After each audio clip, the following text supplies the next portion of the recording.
Buenas noches, hermanos, dándole nuevamente gracias a Dios porque estamos un día más y una noche más en su presencia, rogando a Dios Padre la presencia del Espíritu Santo para que sea guiándonos y permitiéndonos un verdadero arrepentimiento y un nuevo nacimiento en Cristo Jesús.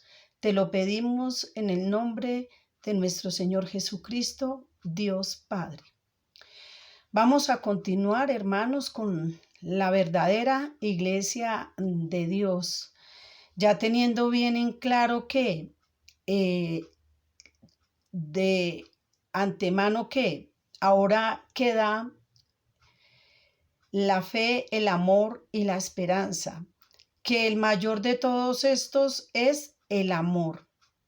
Entonces, estábamos hablando sobre la verdadera iglesia de Dios. Recordemos, hermanos, que el Señor Jesucristo, cuando estuvo acá en la tierra, hizo muchos milagros, sanó enfermos y iba en las aldeas, predicaba el evangelio, predicaba en las sinagogas, predicaba en las casas y también él con sus discípulos también les predicaba, se reunían, oraban y le daba instrucciones a los discípulos para que ellos partieran y predicaran el evangelio. Igualmente a las personas, hubo un grupo de personas que también le dio instrucciones para que fueran a predicar el evangelio. Como estamos viendo, hermano, estas iglesias son personas en movimientos, no son iglesias estáticas. Recordemos que nosotros somos miembros del cuerpo de la iglesia de Jesucristo. Entonces, y la cabeza de la iglesia es Cristo. Y estamos unidos en un amor, en una fe, en una esperanza con el Señor Jesucristo y un mismo espíritu. La iglesia es un conjunto de personas que están unidas por una fe, que tienen no hay contradicciones, no hay mayor, no hay menor, no hay ignorante y no hay sabio, porque todos estamos perfectamente unidos en la fe y en el amor de nuestro Señor Jesucristo. Y hablo como el apóstol Pablo, si es que estamos unidos, porque pues en lo que es en la iglesia de Cristo no pueden haber ni contiendas, ni divisiones, ni que yo sé más que usted y que usted no sabe, no, porque si somos miembros del cuerpo de Cristo, todos somos importantes para Dios. Todos somos guiados por un mismo espíritu. Este grupo de personas son personas arrepentidas y nacidas de nuevo. Dice 2 Corintios 5:17, de modo que si alguno está en Cristo, nueva criatura es. Las cosas viejas pasaron, he aquí, todas son hechas nuevas.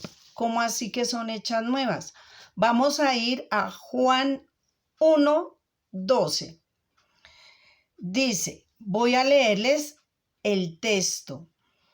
Mas a todos los que le recibieron, a los que creen en su nombre, les dio potestad de ser hechos hijos de Dios. Ese es el texto. El contexto dice, Juan 1:13, los cuales no son engendrados de sangre, ni de voluntad de carne, ni de voluntad de varón, sino de Dios. Recordemos, hermanos, con estos versículos que les doy el ejemplo, el texto y el contexto. La misma palabra tiene la respuesta. Entonces, por eso el Señor en los evangelios dice, no todo el que me diga Señor, Señor, sino todo aquel que hace la voluntad de mi Padre que está en los cielos.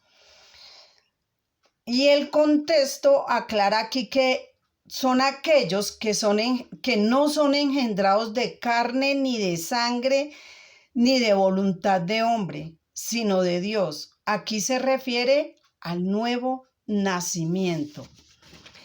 Dice en Efesios 4:7. Pero cada uno de nosotros fue dada la gracia conforme a la medida del don de Cristo, por lo cual dice, subiendo a lo alto, llevó la cautividad y le dio dones a los hombres. Salmo 68:18 dice, subiste a lo alto, cautivaste a la cautividad, tomaste dones para los hombres y también para los rebeldes, para que habite entre ellos Jehová.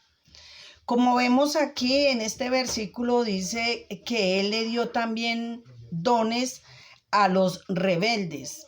Entonces, si nosotros de pronto somos profesionales, somos muy inteligentes, esa sabiduría y ese don lo ha puesto Dios. Por eso cuando finalizamos una carrera de psicología, psicopedagogía, no es por los dotes ni porque yo soy inteligente ni nada.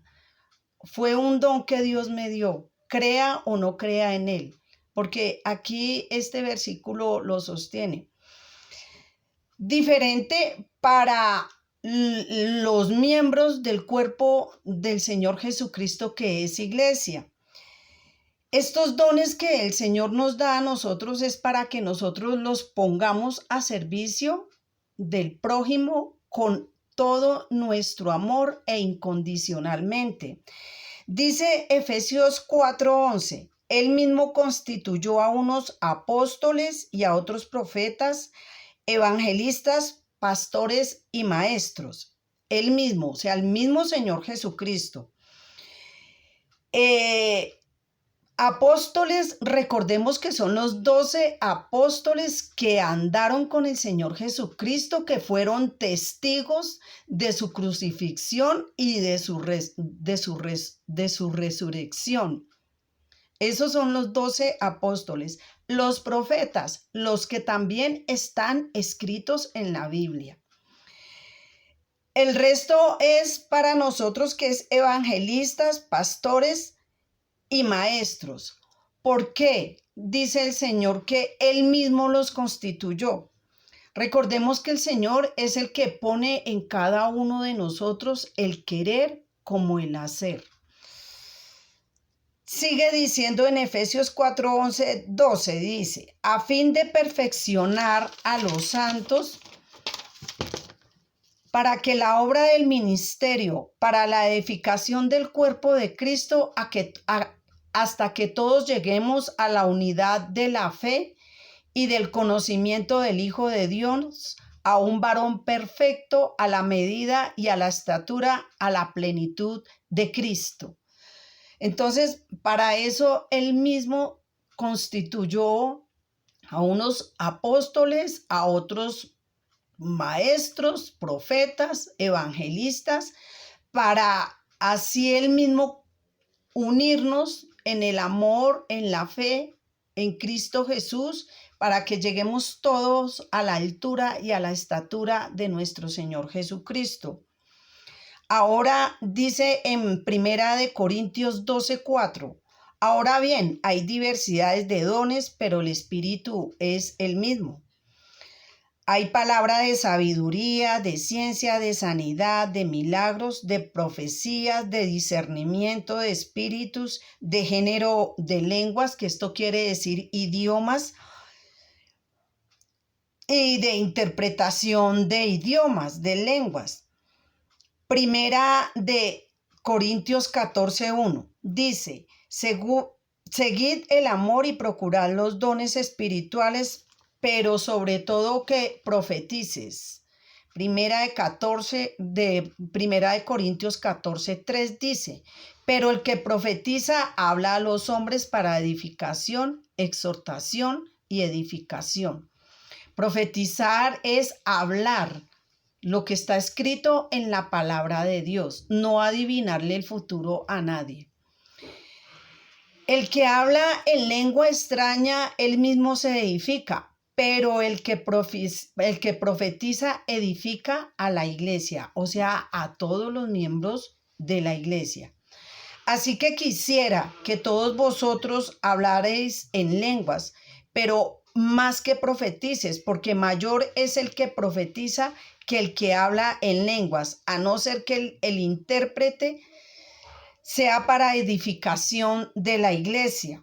No hablar idiomas delante de la gente, cosas o unos idiomas que uno sinceramente si sabe si existen o no existen, sino aquí el apóstol se refiere es a todos los idiomas que hay en el mundo. Entonces, resulta que si entra una persona, un inglés a hablar a toda la iglesia, pues vamos a quedar todos como gringos, ¿no? Mientras que si profetiza una persona que habla en el mismo idioma de nosotros o hay un intérprete, pues toda la iglesia va a ser edificada. Primera de Corintios 14:39. Así que, hermanos, procurad profetizar y no impidáis hablar en lenguas, pero hágase todo decentemente y en orden. Aquí el apóstol o el Espíritu Santo nos sugiere que es como mejor que profeticemos. ¿Y por qué nos dice que mejor que profeticemos? Porque la mayoría de personas, y me incluyo yo, buscábamos milagros. Buscábamos algo que de pronto esa fe que teníamos o que no teníamos se nos activara por medio de un milagro. Mientras que en las profecías el Espíritu Santo es el mismo que Él nos va guiando a toda verdad. Recordemos, hermanos, que la palabra de Dios nos santifica, nos vivifica, nos edifica, nos exhorta, nos disciplina. La palabra de Dios está totalmente completa. Por eso, insisto, toca consultar, debemos de consultar a Dios si queremos saber la voluntad buena, agradable y perfecta de nuestro Señor. Y así tendremos comunión con Dios y tendremos comunión los unos con los otros, porque en las Escrituras directamente nos guía es el Espíritu Santo. Vamos a inclinar nuestros rostros, vamos a orar.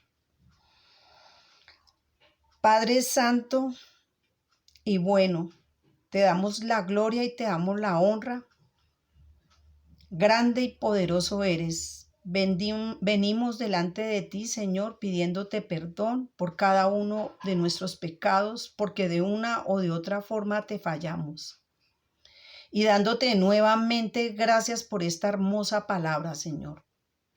Que tu iglesia, Padre, teniendo entendido que tu iglesia, Padre, está formada por aquellas personas que tú has escogido, por aquellas personas que han tenido un verdadero arrepentimiento y que han nacido de nuevo.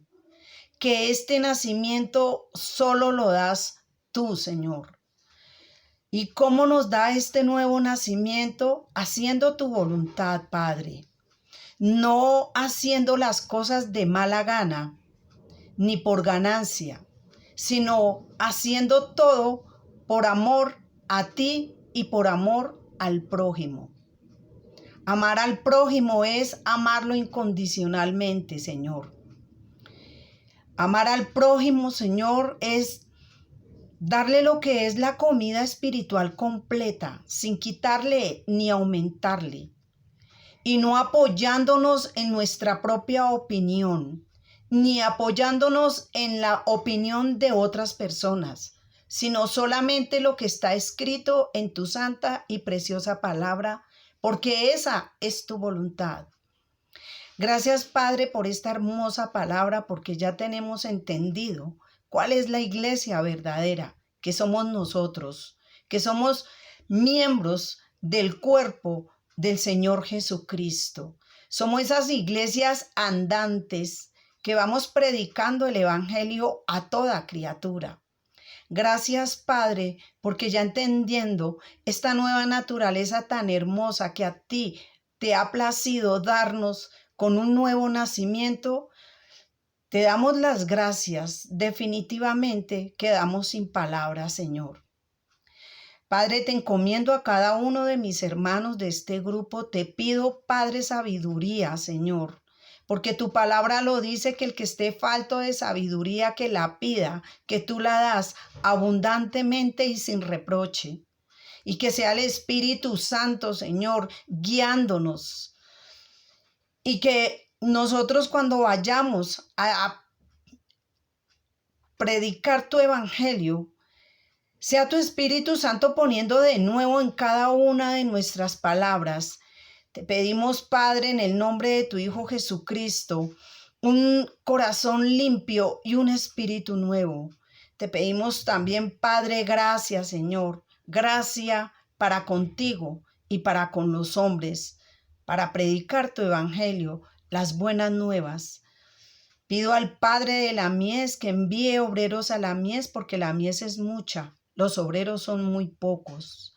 Que esta palabra, Padre, sea refrigerio para nuestras almas y medicina para nuestros huesos. Te lo pedimos en el nombre de nuestro Señor Jesucristo. Amén y amén. Yo los bendigo en el nombre del Padre, del Hijo y del Espíritu Santo. Amén. Paz y gracia, bendiciones, buenas noches.